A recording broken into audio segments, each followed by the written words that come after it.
오늘 말씀은 출애굽기 6장 26절로 30절 말씀입니다. 다 함께 봉독하시겠습니다.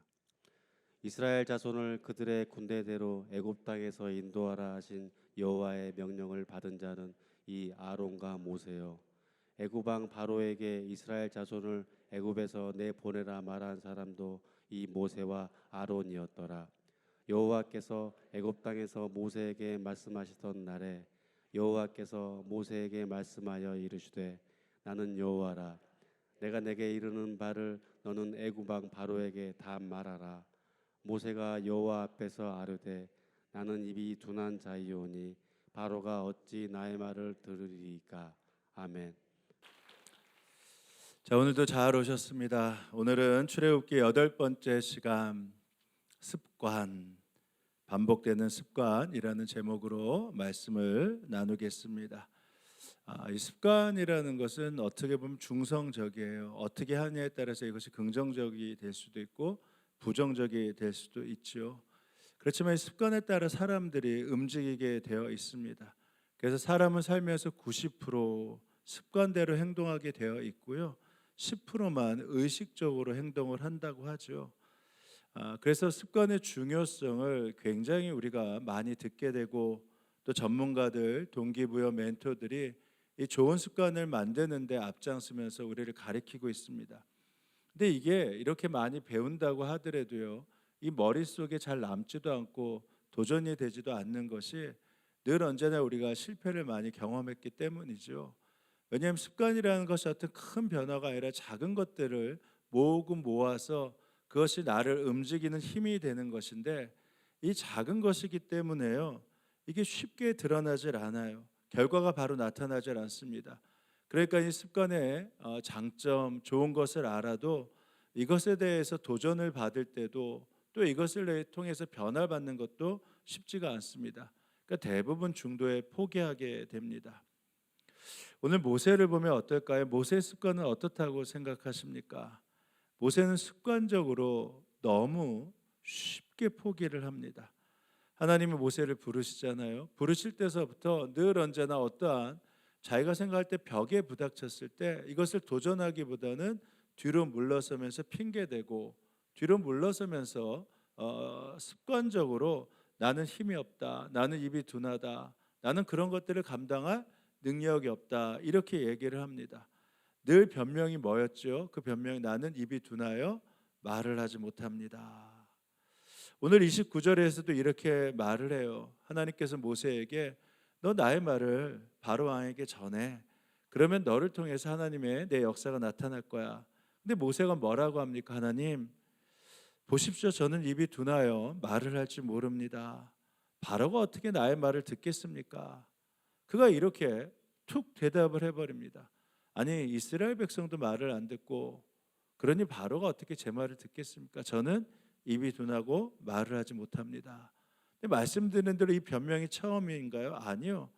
바로와 하나님이 본격적으로 대결하기 시작한 5장, 6장에 넘어가서 처음에 이 바로가 이 모세의 말을 귓전에도 듣지 않을 때, 그때 그가 이스라엘 백성의 항의를 받자마자 하나님 앞에 달려가서 한 말이 뭐죠?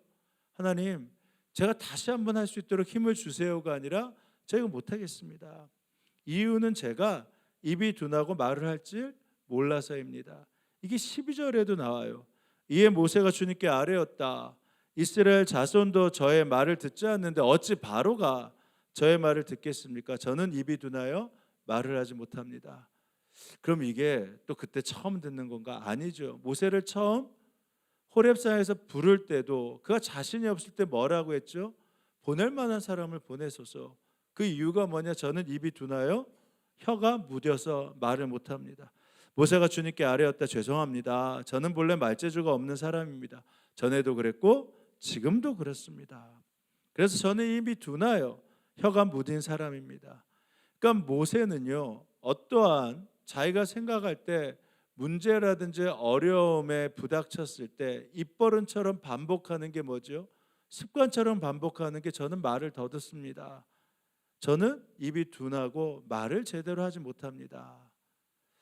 자, 그렇다면 지금 모세가 하나님께만 이렇게 변명했을까요? 아니요. 모세는 하나님 앞에서도 이 정도로 변명했다면 늘 어떤 어려움이 왔을 때 그것을 뛰어넘기보다는 습관적으로 그래, 나는 입도 둔하잖아, 말도 못하잖아, 누가 내 말을 듣겠어 하면서 늘 물러서는 그러한 모습이 있지 않았겠습니까? 제가 말씀드렸잖아요. 사람은 살면서 90% 습관대로 행동하고 10%만 의식적으로 행동을 합니다. 그래서 10%의 의식이 점점 쌓였을 때 그것이 습관이 되는 거거든요. 그러니까 하나님 앞에서 이 정도라고 한다면 모세는요, 사람들 앞에서도 늘 언제나 이렇게 말을 했다라는 것이죠. 이유가 무엇이죠? 이 부정적인 말투와 습관이 왜 생겼겠죠? 그의 습관 속에 뿌리 깊게 자리 잡혀 있었던 것이 열등감이죠. 그리고 나는 아무것도 할 수 없다라는 그러한 자기 비하죠. 열등감이 강할수록 자신감이 없고요. 자신이 없으니 어떻게 됩니까? 부정적이 돼요. 부정적인 사람들 대부분은 열등감에 사로잡혀서 그렇습니다. 자기 비하에 사로잡히니까 부정적이 되니까 오히려 더 강하게 나타내려고 하는 것이지 않겠습니까? 그렇다면 어떻게 이 부정적인 습관을 바꿀 수 있나? 아주 간단합니다. 긍정적인 습관이 생길 때까지 포기하지 않고 끊임없이 반복하면 되는 것입니다. 습관은 바뀔 수 있어요. 대신 그것이 바뀔 때까지 끊임없이 포기만 하지 않으면 되는 것이죠.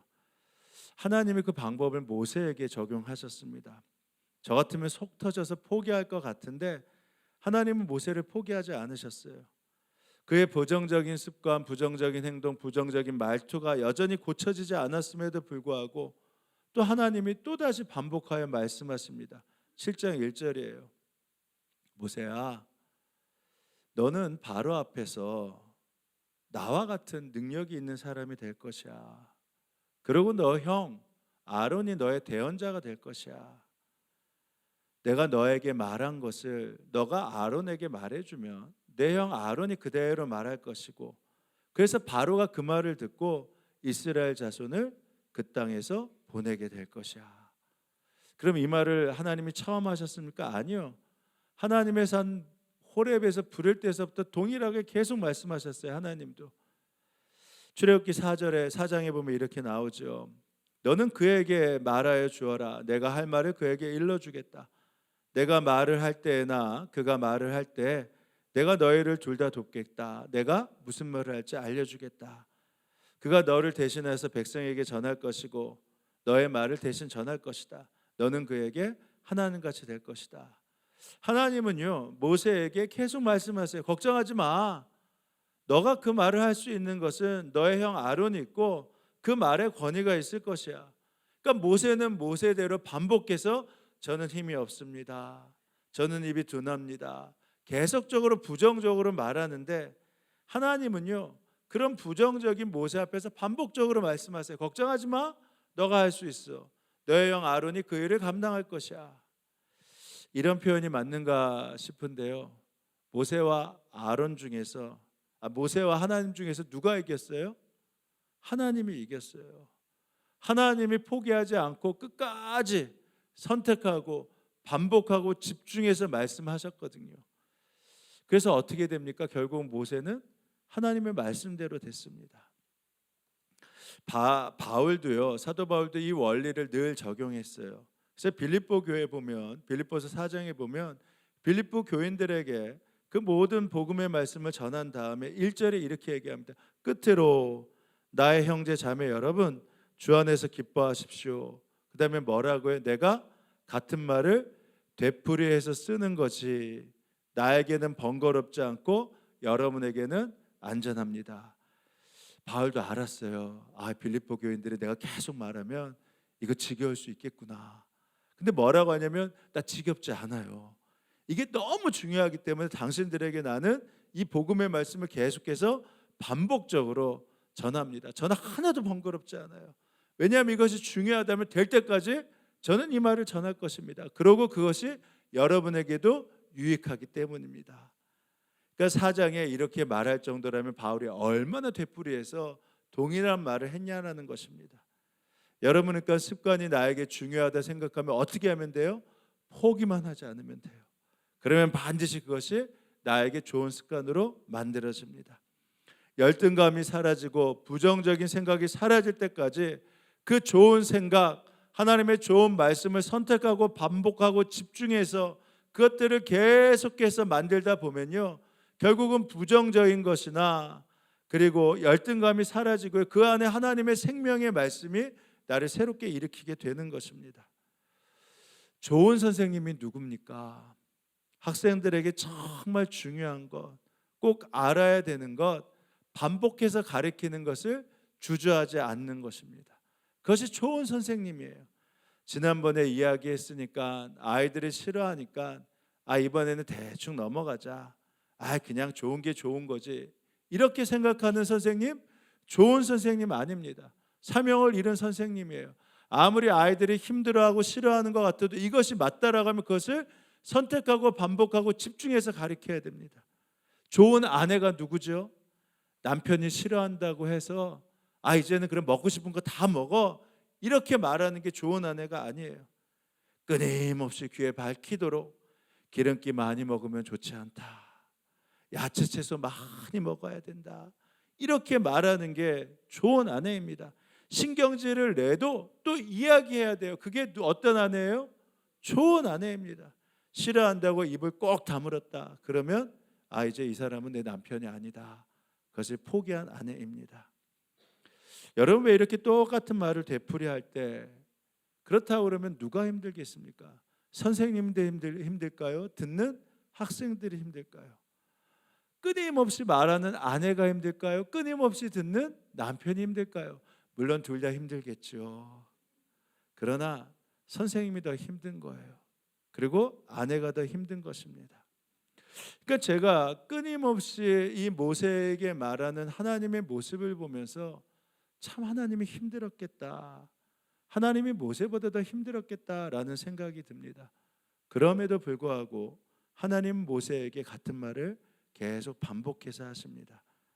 왜냐하면 그래야지만 부정적인 습관이 제거되고 열등감이 제거되고 그 안에 주님이 말씀하신 기대와 그리고 주님이 말씀하신 능력이 그를 통해 새로운 역사로 나타남을 우리 하나님은 분명히 아셨기 때문입니다. 그러니까 하나님은 결론 내서 하셨어요. 내가 들을 때까지 너한테 말할 거다. 자, 그렇다면 이 적용이 모세에게만 적용됐을까요? 아니요. 하나님은요 모두에게 동일하게 하십니다. 그래서 모세의 입이 되었던 아론에게도요 하나님은 끊임없이 선택하고 반복하고 집중해서 말씀하세요. 아론에게는 어떤 방법을 써서 아론을 사용하시게 되었을까? 결론부터 말하면 아론에게 제사를 드리게 해서 아론을 새롭게 바꾸시고 새롭게 그를 일으키셨습니다. 자, 6장에 12절에 모세가 저는 입이 둔하여 말을 하지 못합니다, 그렇게 말을 한 장면이 나오고, 오늘 읽은 26절에 또 제가 그들에게 말씀을 전한다고 그들이 듣겠습니까? 저는 입이 둔하고 말을 못합니다 하면서 하나님 앞에 또 핑계대는 내용이 나옵니다. 근데 그 사이에 뜬금없이 어떤 내용이 나오냐면 족보가 나와요. 족보가. 그러니까 이게 뜬금이 없습니다. 근데 왜 족보가 나올까? 사실 족보가 나오면 그래서 대부분 그 말씀을 스킵할 때가 많아요. 이름이 나와서 이름도 모르고 읽기도 힘들고 무슨 말인지 잘 모릅니다. 근데 우리가 성경에 나온 족보를 보면요, 그 시작과 끝을 알 수 있고요, 그 가운데 이 족보를 통해서 누구에게 집중하고 있나, 어떤 인물에게 집중하고 있나를 알게 됩니다. 그래서 족보를 자세히 힘들어도 읽기 시작하면 하나님이 이 족보를 통해서 이 사람에게 집중하고 있구나, 아브라함과 다윗의 자손 예수 그리스도의 세계라 하면서 끊임없는 14대 족보가 나오는데 결국은 무엇이에요? 결국은 어떤 누구를 통해서 결국은 예수님이 나왔다. 그러니까 족보가 굉장히 중요하고 족보를 집중해서 읽으면 여기서 무슨 말씀을 하시는구나 라는 것을 더 선명하게 알 수 있습니다. 근데 이 족보에서 강조하는 게 누군지 아십니까? 모세가 아니에요. 의외로 아론입니다. 14절에 모세와 아론의 조상은 이렇다라고 하면서 맨 처음에 이스라엘의 맏 아들 12지파에서 첫 번째 아들 루벤의 자녀들의 이름이 나옵니다. 14절에 나와요. 15절에 둘째 아들 시므온과 그 자녀들의 이름이 나와요. 그리고 여기는 르우벤 가문이다, 시므온 가문이다, 이렇게 1절씩 나옵니다. 그러고 난 다음에 모세와 아론의 이제 조상이 되죠. 셋째 아들인 레위 지파의 후손들이 나오는데, 그러니까 어떻게 보면 이 르우벤과 시므온의 이 족보가 사족처럼 나오고, 이제 본격적으로 내가 얘기를 할게. 레위는 세 번째 아들이거든. 근데 이 아들의 자손들을 이래라고 하면서 12지파의 아들들에 대한 이야기가, 이 레위에 대한 말씀이 19절에 대해서 나옵니다. 자, 중요한 것은요, 모세와 아론이 이 레위의 후손인데 이렇게 나와요. 16절입니다. 뭐 이름들은 다 기억하시기 힘들겠지만 레위의 아들들의 이름은 그 태어난 순서대로 고핫과 게르손과 고핫과 무라리인데, 레위는 몇 년을 살았다고요? 137년. 자, 머릿속에 기억해 보세요. 레위는 137년. 자, 게르손의 아들은 가문별로 림나와 시므이다. 고핫의 아들들은 아므람과 이스할과 헤브론과 우시엘인데, 고핫은 몇 년을 살았다고요? 133년. 아까 레위는 137년, 고핫은 133년. 무라리의 아들은 마을리와 무시이다. 이들은 세대별로 본 레위의 가문이라. 아므람은 자기의 고모 요게벳을 아내로 맞아 아론과 모세를 낳았다. 아므람은 몇 년을 살았다고요? 137년. 자, 레위가 몇 년이요? 137년. 그리고 고핫은 몇 년이요? 133년. 그 다음에 아므람은 몇 년이요? 137년. 그럼 총 몇 살입니까? 407년입니다. 와, 대단하시네요. 이것을 맞히는 게 407년이에요. 왜 이렇게 이 레위의 자손들을 이야기하면서 이 나이를 이야기했을까요? 그냥 이야기한 게 아니겠죠. 그리고 이렇게 돼서 모세까지가 몇 대가 되냐면 4대째 이어졌다, 이렇게 이야기합니다.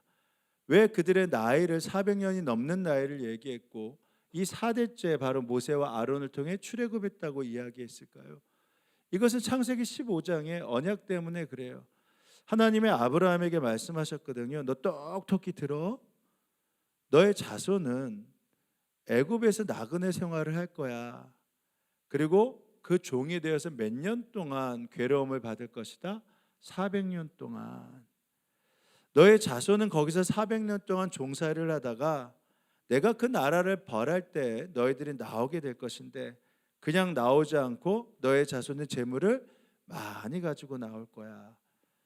나중에 출애굽기 12장에 보면 그것이 그대로 이루어집니다. 재물을 많이 갖고 나오는 거. 그리고 너는 오래오래 살다가 고이 잠들어 묻힐 것이다. 자, 그 다음에 너의 자손은 몇 대째가 되어? 4대째가 되어 이 땅으로 돌아올 것이다. 그래서 레위서부터 4대 모세와 아론을 통해서 그들이 출애굽할 수밖에 없었다라는 것을 증명함과 동시에 400년이 4대에 걸쳐서 이루어져야 되기 때문에 그 나이를 137, 133, 137을 이야기한 겁니다. 하나님의 말씀은 반드시 이루어짐이 이 약속 가운데 있는 거예요. 근데 또 하나 주목할 것이 무엇인 줄 아십니까? 그렇다고 그러면 이 모세의 가문이 이어져야 되잖아요. 모세가 출애굽에서 하나님이 통하시고 사용하신 도구이지 않습니까? 근데 그 다음에 이 아므람 이후에 아론과 모세를 말씀하시면서 그 다음에 모세는 나오지 않아요. 아론과 그의 자손들이 나옵니다. 그 이유가 무엇일까요? 20절서부터 이렇게 얘기해요. 다시 읽어볼게요. 아므람은 자기 고모 요게벳을 아내로 맞아 아론과 모세를 낳았다. 아므람은 137년을 살았다. 아스라엘의 아들 고라와 네벳과 시글이다. 우시엘의 아들들은 미사엘과 엘사반과 시들이다. 아론은 모세가 나오지 않고 아론이 나와요. 아론은 아미나답의 딸이요 나손의 누이인데 엘리사바와 결혼하여 나답과 아비와 엘르아살과 이다메를 낳았다. 그리고 또 고라가 나와요. 고라의 아들들은 아시엘과 엘가나와 아비아삽인데 이들은 고라의 가문이다. 아론의 아들은 엘리아살은 아론의 아들 엘레아셀은 부데알의 딸과 결혼해서 비느하스를 낳았다. 이들이 다 가문별로 본 네 일가의 조상이다. 좀 이해가 되지 않으시잖아요? 원래 모세가 다 나와야 되잖아요. 근데 모세가 안 나오고 아론이 뜬금없이 나오고 아론의 자손들이 계속해서 나옵니다. 왜 이렇게 아론의 가문을 이야기했을까요? 족보를 이야기하면서 그 중요한 상황에서. 왜냐하면 출애굽기는요, 이 출애굽기 하면서부터 이스라엘의 모든 영적인 역할들이 모세가 아니라 아론을 통해서 이어졌기 때문입니다. 아론에 집중하냐면요, 아론이 제사장의 역할을 감당했기 때문이에요. 이스라엘의 정치적인 지도자, 리더는 분명 모세였습니다. 그러나 영적인 지도자는 누가 되었냐? 바로 아론이 되었다라는 겁니다. 모세는요, 당대 정치인으로, 리더로 당대에 끝났어요. 그다음에 모세의 자손이 이어진 게 아니라 누구로 이어졌습니까? 여호수아 세대로 이어지거든요. 근데 이스라엘의 영적인 책임을 졌던 아론은요, 제사장으로 계속해서 그 역할을 감당했습니다. 그러니까 모세는 이스라엘을 출애굽했지만 아론은 제사를 인도하면서 영적으로 하나님 앞에 이스라엘 백성을 계속 이끌었다는 거예요. 그래서 여기에 보면 모세와 아론, 아론과 모세를 계속 집중하면서 아론의 가문이 우리를 이렇게 이끌었다라고 증명해 보이는 것이죠. 자, 그렇다면 모세도 늘 부정적이고 열등감에 사로잡혀서 뭐만 벽만 부딪히면 저는 입이 둔합니다. 할 줄 아는 게 없습니다. 이렇게 말했다면, 그렇다면 모세의 입이 되었던 아론은요, 정말 그 역할을 잘 감당할 만한 그러한 인물이었을까요? 이스라엘을 영적으로 이끌 만한 그러한 인물이 되었겠습니까? 아니요. 오히려 모세의 입이 되기는커녕 이스라엘을 영적으로 온전히 이끌길커녕요, 오히려 큰 혼란에 빠뜨린 인물입니다. 제가 볼 때는요, 모세보다도 더 못한 인물이 아론이에요. 모세가 이스라엘을 출애굽시킬 때 분명히 입이 되기도 했고, 또 출애굽한 다음에 첫 번째 아말렉과의 전쟁에서 모세를 도와서 아론과 홀이 손을 번쩍 들어주는 바람에 아말렉과의 전투에서도 싸웠지만 불과 1년이 채 지나지 않아서 아론 때문에 얼마나 많은 혼란이 이스라엘 가운데 가중된 줄 아십니까? 오히려 이렇게 보면요, 아론이 없었으면 나았겠다, 그렇게 싶을 정도로 아론이요, 참으로 어이없고 오히려 많은 사람들을 죽이고 무너뜨리는 그러한 동기, 제공자가 됩니다. 아론이 범했던 가장 큰 실수가 출애굽기 32장이죠. 그 이전에 하나님께서 아론과 그의 아들들을 제사장으로 세우세요. 이제 출애굽기 32장에 보면 모세가 십계명을 받으러 하나님의 산 시내 산으로 올라갑니다. 근데 모세가 더디 오니까 이스라엘 백성들이 마음이 콩당콩당해지기 시작했어요. 모세가 안 보이니까. 근데 그러니까 모세의 입이었고 자기들의 제사장이었던 아론에게 좀 어떻게 좀 해보세요라고 합니다. 그때 그들 앞에서 아론이 뭐를 합니까? 금 장신구를 좀 가져와. 그러고선 불을 막 켜더니 거기에 금을 넣어서 뭐를 만들죠? 금송아지를 만듭니다. 이스라엘을 우상 숭배에 빠지게 해요. 제사장이, 그리고 모세의 입이. 모세의 입이었고 제사장이었기 때문에 이스라엘 백성이 한 것은 다른 것밖에 없어요. 하나님이 이들의 모습을 보면서 급히 모세에게 말씀하시죠. 좀 내려가 봐라. 모세가 내려가서 보니까 가관도 아닙니다. 그래서 그 돌판을 던지죠. 그러고서 크게 화를 내면서 아론을 다그칩니다. 그때 아론이 그렇게 됐을 때 어떻게 하면 내가 잘못했습니다 하지도 않아요. 오히려 핑계를 댑니다. 아니, 당신이 백성들 악한 거 알지 않습니까? 게다가 거짓말까지 해요. 뭐라고 하냐면 제가 그냥 그 불이 있는데 금을 던졌더니 금송아지가 덜썩하니 나왔습니다. 모세가 아론에게 말하였다. 형님, 어떻게 이런 일을 합니까? 어떻게 이 백성이 큰 죄를 짓도록 그냥 놓아두십니까? 아론이 대답했다. 아우님은 우리의 지도자 아닙니까? 나에게 그렇게 화내지 마십시오. 이 백성이 악하게 된 까닭 당신도 알지 않습니까? 그들이 나에게 우리 앞에 서서 우리를 인도해 줄 신을 만들어 주시오. 우리를 이집트 땅에서 이끌어낸 모세라는 사람이 어떻게 되었는지 우리가 모르겠으니 우리를 좀 인도할 신을 만들어 달라 말하기에 내가 그들에게 금부치를 가지고 있는 사람들 누구든지 다 금을 가지고 나에게 가져오라 하였습니다. 그들이 금부치를 가져왔기에 내가 그것을 불에 넣었더니 이 수송아지가 생겨난 것입니다. 지금 아론의 인간됨, 아론의 모습을 알게 되죠. 잘못했던 것을 잘못했다고도 말하지 못해요. 그것을 인정하지도 못합니다. 그리고 오히려 남에게 핑계를 대요. 게다가 거짓말까지 서슴지 않고 합니다. 그 덕분에 어떻게 된 줄 아십니까? 금송아지 사건으로 약 3천 명이 그날 죽었습니다. 누구 때문에요? 하나님이 모세의 입으로 세우시고 제사장으로 세운 아론의 입 때문에. 입이 제대로 역할을 하려면요, 말을 조심해야 돼요. 가려서 해야 됩니다. 그리고 말에 책임을 져야 돼요. 그것이 바로 입이 할 일입니다. 근데 아론은요, 모세의 입으로 사명을 받았고 그리고 제사장으로 사명을 받았음에도 순식간에 책임을 전가하고 악하고 거짓말을 서슴지 않게 그리고 핑계를 댑니다. 잘못한 것을 잘못하지 못했다고 말하는 사람은 우리가 봤을 때 그의 삶이 어땠는지를 알게 되거든요. 근데 얼마 시간이 지나지 않았는데 하나님께서 그런 아론을 통해서 역사하시겠다고 하는데 그 역사하는 통로가 뭔지 아십니까? 아론의 행동이 아니에요. 그 아론의 입이에요. 입. 이렇게 공언하십니다. 민수기 6장이에요. 주님께서 모세에게 말씀하셨다. 너는 아론과 그의 아들들에게 말하라. 그들이 이스라엘 자손에게 복을 빌 때 복을 뭐라고 어떻게 빕니까? 막 행동을 이렇게 하면서 빌어요. 입을 통해서 복을 빌 때 하나님이 너와 함께 하시고 그 얼굴을 내게로 향하여 드사 은혜 베푸시길 원하고 너가 그렇게 빌어주면 그 입을 통해서 그렇게 빌어주면 27절 그들이 나의 이름으로 이스라엘 자손에게 그렇게 축복하면 내가 친히 이스라엘 자손에게 복을 주겠다. 하나님이 그 입을요 여전히 사용하시겠다고 하시는 것입니다. 그러면 아론이 그 이후에 제사장으로 모세의 입으로 그러면 다시 또 그 역할을 잘 감당했을까요? 아니요. 민수기 12장에 보면요, 이 모세를 무너뜨리는데 또 앞장서요. 이 아론과 미리암이요 모세의 허물을 보면서 오히려 그 입이 되었다면 막아줘야죠.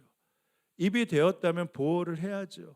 하나님이 그 입이 얼마나 중요해서 너의 입을 통해 복을 빌 수도 있고 너의 입을 통해 저주를 할 수 있다라고 했다면 그 입을 통해 보호하고 그를 지켰어야죠.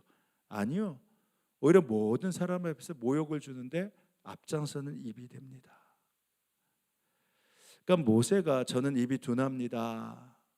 이렇게 부정적인 습관보다 더 악한 습관이요. 이 아론에게 배어 있다라는 거예요. 모세의 입이 되었다고 하는데 오히려 많은 사람들을 무너뜨리고 많은 사람들을 허물어뜨리는 그 입이었다라는 것입니다.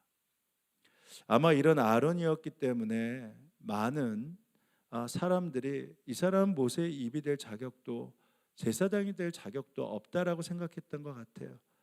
그래서 모세에게 반기를 들면서 이렇게 얘기하죠. 아론이 제사장이라면 저도 제사장 하겠습니다. 이렇게 말을 하기 시작합니다. 저희가 봤을 때 모세는 당신의 입이 되기에도 제사장이 되기에도 깜이 되지 않습니다. 이렇게 말을 하는 것이죠.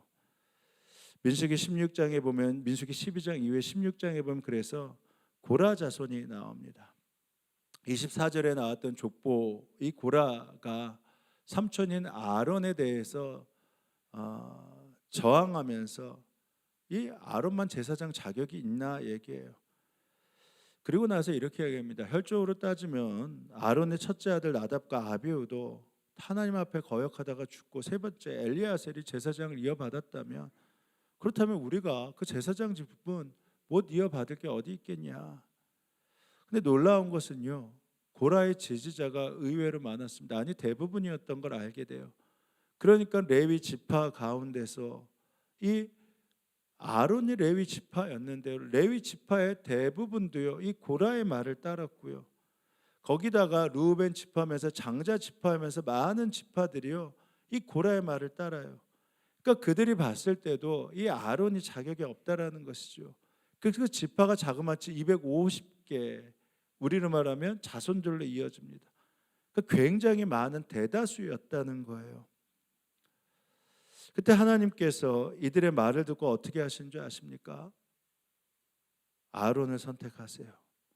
오히려 그렇게 불평했던 오히려 그들 250명을 순식간에 불로 삼켜져 죽게 하십니다. 죽지 않고 천국에 간 에녹도 있고 엘리야도 있는데요, 죽지 않고 그냥 수올로 갔다라고 지옥으로 간 250명의 모습들이 이 자리에 나와요. 자, 여러분, 모세가 부정적인 이 습관이 반복되고 있음에도 하나님 포기하지 않으신 것처럼요, 하나님께서는 아론도 포기하지 않으십니다. 그의 그 모든 습관을 거쳐서 오히려 고쳐서 하나님의 도구로 사용하세요. 모세보다 못한 이 아론도 계속 기다리십니다. 오히려 그래서 좀 너무한다 싶어요. 이렇게까지 하셔야 되나? 저희 같으면 그냥 포기하거든요. 오히려 그냥 다른 사람을 사용하시는 게 낫겠다. 오히려 그냥 없는 게 낫겠다 하는데요, 계속 아론을 지키시고 포기하지 않고 그를 세우십니다. 놀라운 것은 이 아론 역시 모세처럼요, 하나님의 기대대로 제사장 역할을 충실하게 감당하고 그 입이 복의 근원이 되게 됩니다. 가나안에 이제 들어가기 앞서서 이제 아론이 죽게 될 때, 아론이 죽을 때 이스라엘 백성들이 자발적으로 그 길을 멈춰요. 30일 동안 애도를 하는데 그들이 진심으로 애도했다고 나옵니다. 아론이 바뀌었다라는 것이죠. 그래서 오늘 족보에 왜 모세의 족보가 아닌 아론의 족보가 나온지를 분명히 알게 됩니다. 여러분, 하나님에게는 포기가 없어요. 주변의 사람들이 인정하지 않고 무시하고 저런 입, 도대체 저 입 때문에 오히려 더 어려워져, 더 힘들어져, 말할 수밖에 없는 약점투성이, 그리고 열등감과 부정적인 것과 거짓말에 사로잡혀 있는 그 입술이라도 하나님이 사용하시겠다고 하시면요, 하나님 포기하지 않으십니다. 그래서 우리 누구도, 어느 누구도 예외 없이요, 하나님 앞에 서서 나아간다고만 한다면요, 반드시 하나님이 그를 고쳐 써서 하나님의 도구로 사용하실 수 있다라는 것입니다. 그렇다면 말씀드린 대로 하나님께서 아론과 그 자녀들을 어떤 방법을 사용해서 모세의 입답게, 제사장답게 사용했을까요? 말씀드린 대로 강제적으로 선택, 반복, 집중하게 하셨어요. 그것이 뭐냐면 제사를 드리게 하신 것입니다. 예배를 드리게 하신 거예요. 제사장이 할 일이 뭡니까? 백성들이 어떤 죄를 져서 제물을 가져오고 죄를 고하면 어떻게 됩니까? 그 제물의 각을 뜨고 하나님 앞에 고하는 거예요. 하나님, 이 사람이 죄를 졌는데 그 죄를 사하기 위해서 이렇게 제물을 가져왔습니다. 하나님이 제물을 받으시고 용서하여 주옵소서. 그 날마다 하는 일이 뭐였어요? 그 입술이 무엇이었습니까? 다른 사람의 허물을 용서해 주십시오. 다른 사람의 죄를 사하여 주시고 하나님, 이 예물을 받아 주옵소서. 만약에 이 예물을 받지 않으시고 하나님이 이들의 죄를 사하시지 않으시면 오히려 제가 대신 벌을 받게 해 주십시오. 하나님, 절대 포기하지 마십시오. 하나님, 이들을 포기하면, 이들의 죄를 사하지 않으시면 누가 살겠습니까? 하나님, 끊임없이 이들이 죄를 짓고 와서 또 그럼에도 불구하고 하나님 앞에 사함을 구하면 하나님 끝까지 용서하여 주십시오. 이게 아론과 그의 아들들이 끊임없이 계속해서 해야 될 그러한 모습이지 않았겠습니까? 그러니 그의 생명이 바뀔 수밖에요. 그가 늘 언제나 하나님 앞에 고백할 수밖에 없으니 그의 입술이 습관이 되고 능력이 되면서 사람을 살리는 입술로, 사람을 회복시키는 입술로, 사람을 새롭게 하는 입술로 바뀔 수밖에 없지 않겠습니까?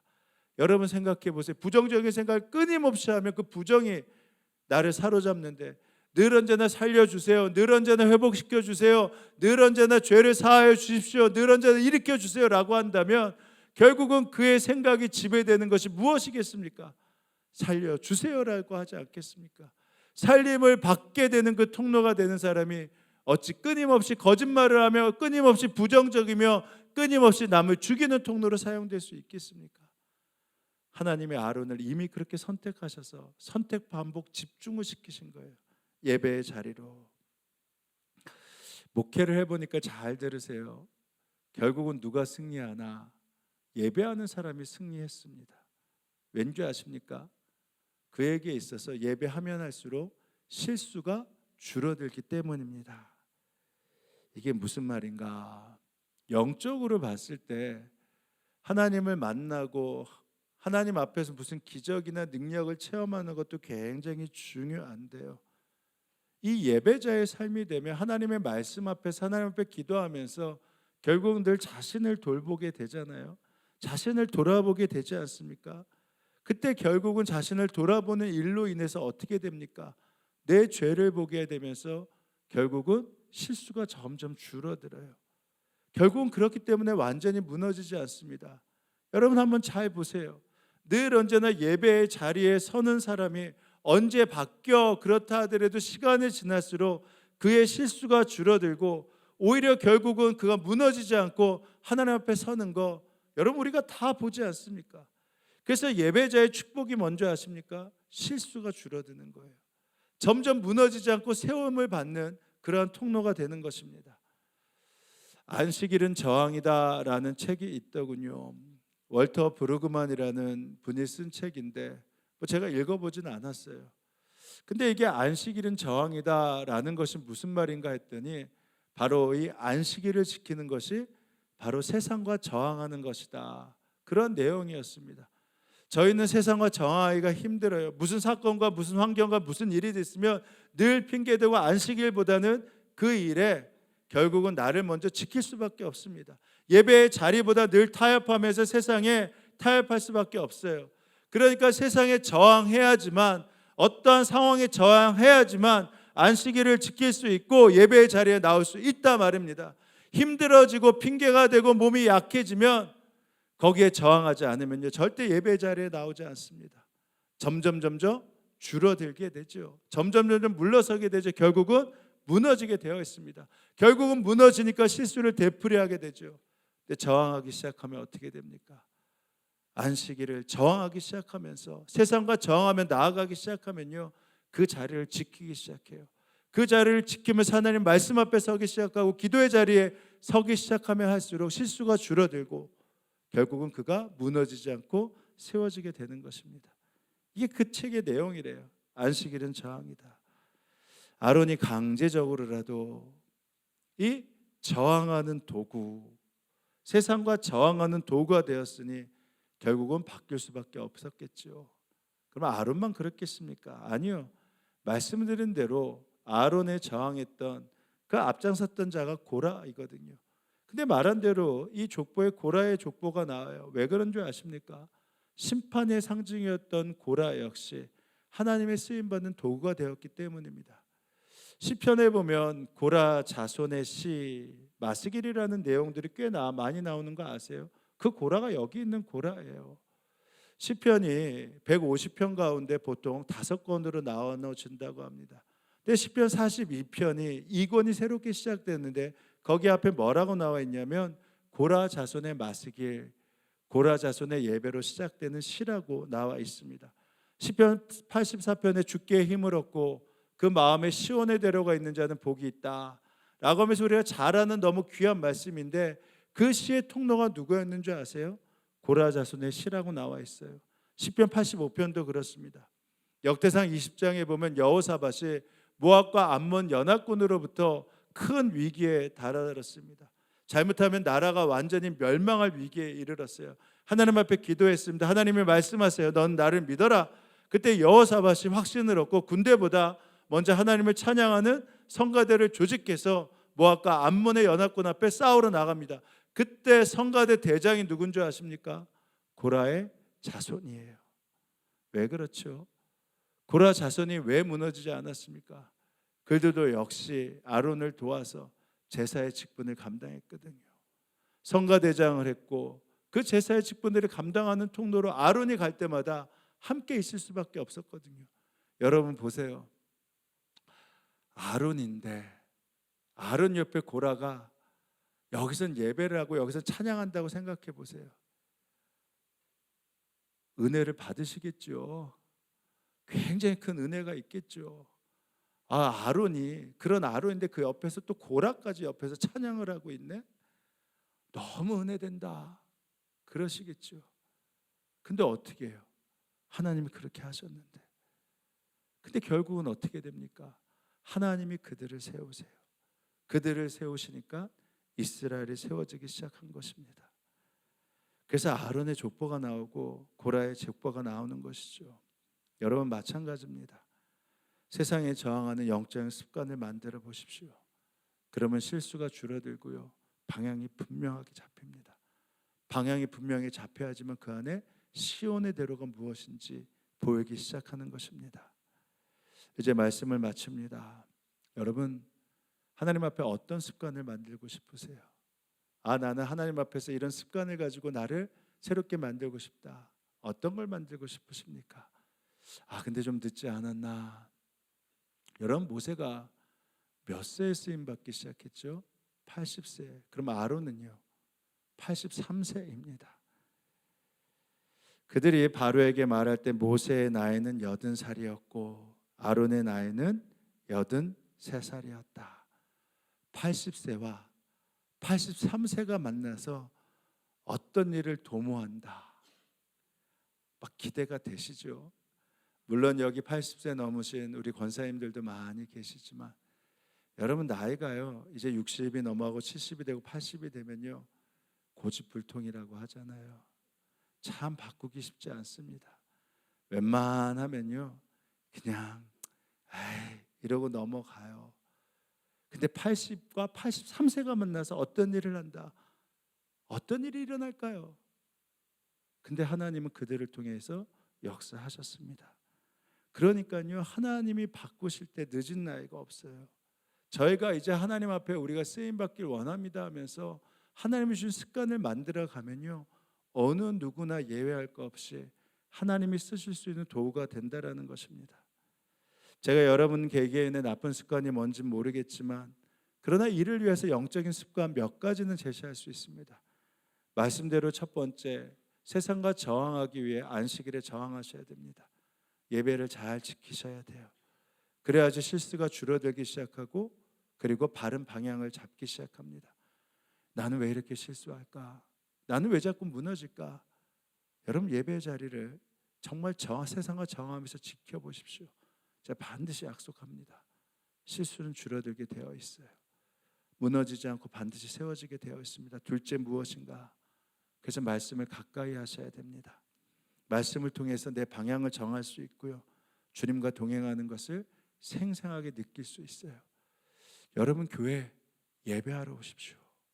그리고 교회 말씀하러 오십시오. 그것이 시작입니다. 그리고 세 번째 무엇이죠? 기도의 자리를 지키는 것입니다. 이왕 기도하실 때 간구하는 것도 중요하지만 승리자의 편에 서서 기도하는 훈련을 하셔야 되죠.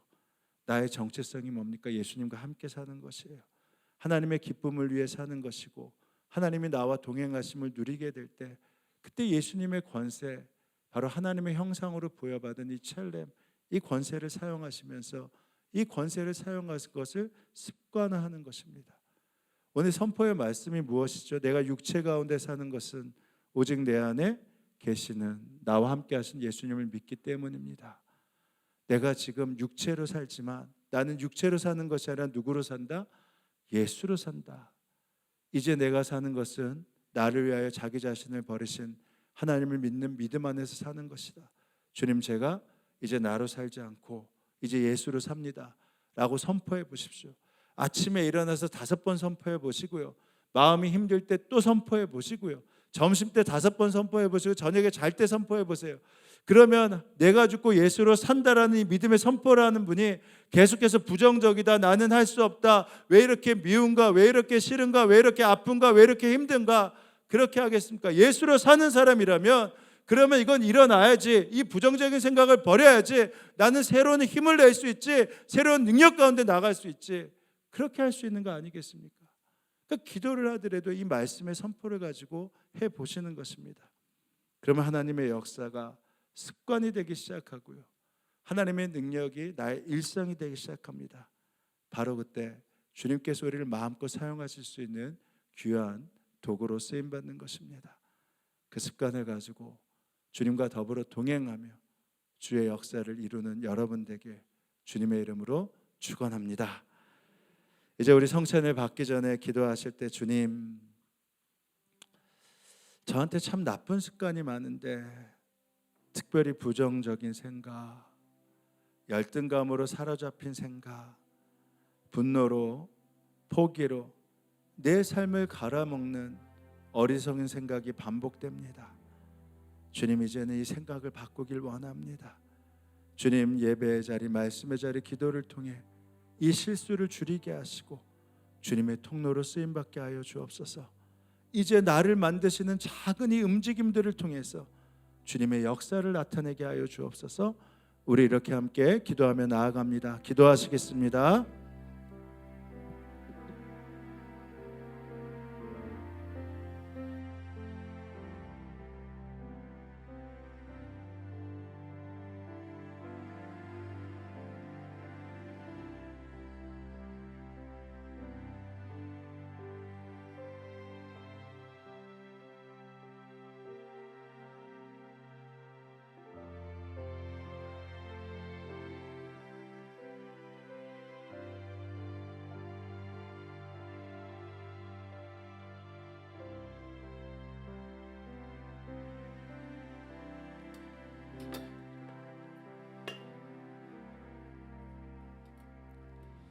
하나님, 우리에게 먼저 믿음을 주시고 기도를 하게 하신 감사합니다. 이제 성찬을 받을 때 우리의 믿음의 눈을 뜨게 하시어 동행하시는 주님을 보게 하시고 성령님을 통해서 이루실 역사를 기대케 하여 주옵소서. 그러하오니 이 시간 그리스도의 몸과 피를 마실 때 임하여 주시고 용서하시는 주의 은혜와 한몸 이루시는 주의 역사를 마음껏 경험케 하여 주옵소서. 예수님의 이름으로 기도합니다. 아멘. 예수님께서 제자들과 함께 식사를 하실 때 떡을 들어 하늘을 우러러 기도하신 후 떼어 제자들에게 주시며 말씀하셨습니다. 이것은 너희를 위해 주는 내 몸이다. 주님께서 이 떡을 통해 주님과 우리가 한 몸됨을 약속해 주셨습니다. 주께서 식후에 잔을 제자들에게 일일이 빠짐없이 주시며 말씀하셨습니다. 받아 마시라. 이것은 너희 죄를 사하기 위해 흘리는 나의 피 곧 언약, 영원히 변치 않는 약속이다 말씀하셨습니다. 이 보혈의 피로 인하여 우리는 과거와 현재와 미래의 죄를 사함받고 또 지금 우리 가운데 주님이 찔러주시는 죄마저 주님의 보혈 앞에서 기도할 때 사하신 은총을 베푸시겠다고 약속해 주셨습니다. 이제 이 떡과 잔을 여러분에게 나누어 드릴 때 주님과 내가 한 몸임을 사하시는 주의 은총을 마음껏 누리시게 되길 축복합니다. 먼저 떡을 받으시겠습니다. 떡을 받을 때 바로 드시지 마시고 이 떡 앞에서 우리가 주님과 한 몸임을 다시 한번 기억하시길 바랍니다.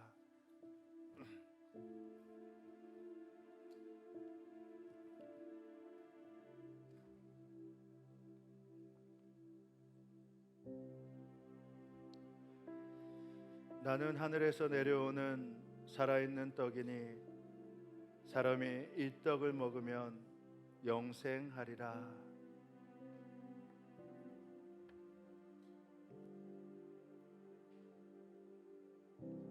떡은 하나요, 떡을 받은 우리가 한 몸이니 이는 우리가 다 한 떡에 참여함이니라.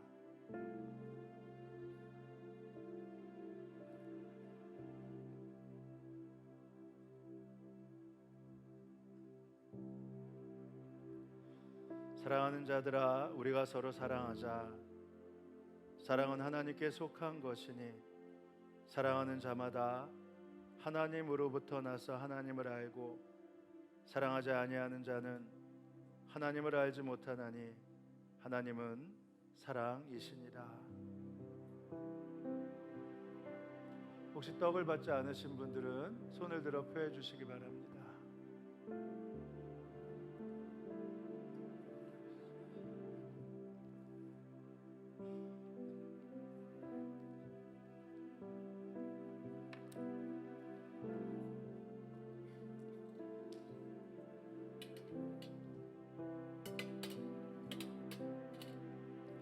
주님의 몸입니다. 주님의 몸입니다. 주님의 몸입니다. 주님의 몸입니다. 주님의 몸입니다. 주님의 몸입니다. 주님의 몸입니다. 주님의 몸입니다. 주님의 몸입니다. 주님의 몸입니다. 이제 우리가 주님과 한 몸 되었음을 믿으며 함께 고백합니다. 이것은 여러분에게 주시는 주님의 몸입니다. 아멘. 제가 믿음으로 주님의 몸을 먹습니다.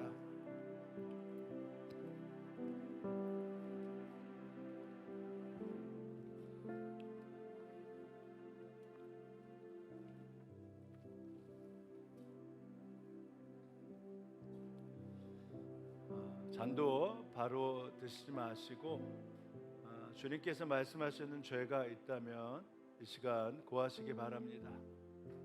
주님은 흰 눈보다 더하게 우리의 죄를 사하여 주십니다.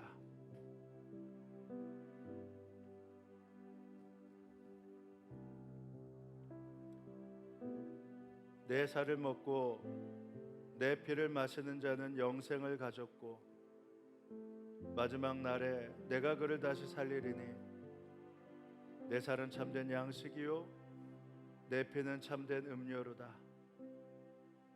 내 살을 먹고 내 피를 마시는 자는 내 안에 거하고 나도 그 안에 거하나니 살아계신 아버지께서 나를 보내심에 내가 아버지로 인하여 사는 것 같이 나를 먹는 그 사람도 나로 인하여 살리라.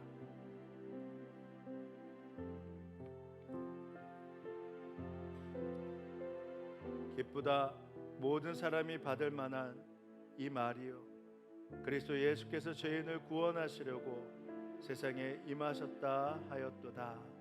아멘. 혹시 잔을 받지 않으신 분은 손을 들어 표해 주시기 바랍니다.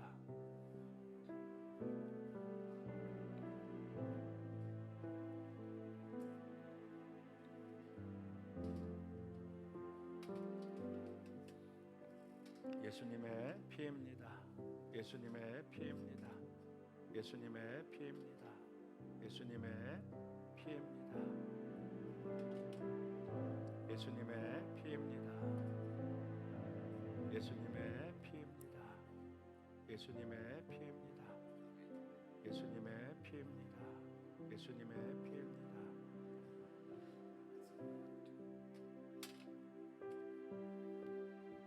우리 죄를 사하시는 주님의 언약을 믿으며 함께 고백합니다. 이것은 여러분에게 주시는 주님의 피입니다. 아멘. 제가 믿음으로 주님의 피를 마십니다. 잔을 의자 좌우에 두시면 예배 후에 안내위원이 수고하도록 하겠습니다. 우리 다시 한번 기도합니다. 은혜와 사랑이 충만하신 아버지 하나님, 우리를 포기하지 않으시고 불러주시니 감사합니다.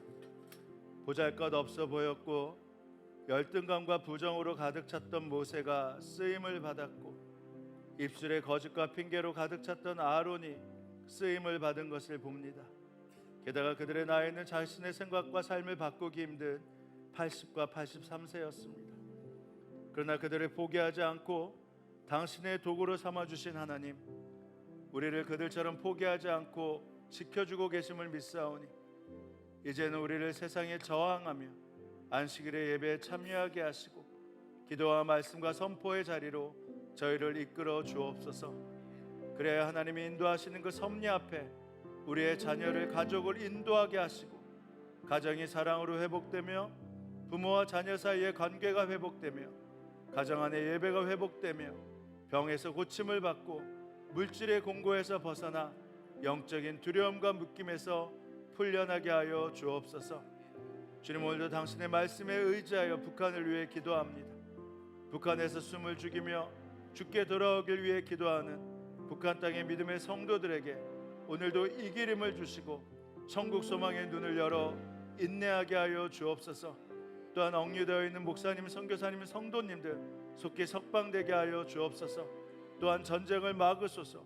북한이 전 세계와 대한민국을 향해 무모한 전쟁을 벌이지 않도록 막아주시고 전 세계가 더 이상 전쟁과 테러로 주님 무고한 생명이 학살되고 죽어가는 일이 없게 하여 주옵소서. 우리 선교사님들을 기억하여 주시고 그 자녀들을 기억하여 주셔서 그 땅에서 하나님의 역사를 이루게 하여 주옵소서. 주님, 오늘도 주님 앞에 나아갑니다. 주님께서 허락하신 것의 일부를 떼어 봉헌합니다. 우리의 믿음이 온전히 서게 하셔서 하나님의 것을 구별할 수 있는 믿음이 되게 하시고 하나님의 것과 나의 것을 통해서 복 주시고 은혜 주시는 주님의 약속을 누리게 하여 주옵소서. 감사드리며 예수님의 이름으로 기도합니다. 아멘. 자, 우리 다 함께 일어나셔서 우리 옆에 분들과 함께 이렇게 인사하시기 바랍니다. 당신 안에 예수님이 사십니다. 이렇게 인사하시겠습니다. 또 한번 인사할까요? 당신은 예수님 안에서 죽었고 예수님이 당신으로 인해 살고 계십니다. 이렇게 인사하시겠습니다.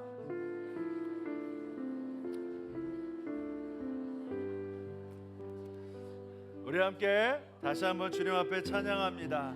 주님 말씀하시면 순종하며 나아가겠습니다. 주님 말씀하시면 내가 나아가리라. 주님 뜻이 아니면 내가 멈춰서리라. 나의 가고 서는 것 주님 뜻에 있으니 오 주님 나를 이끄소서. 주님 말씀하시면 내가 나아가리라. 주님 뜻이 아니면 내가 멈춰서리다.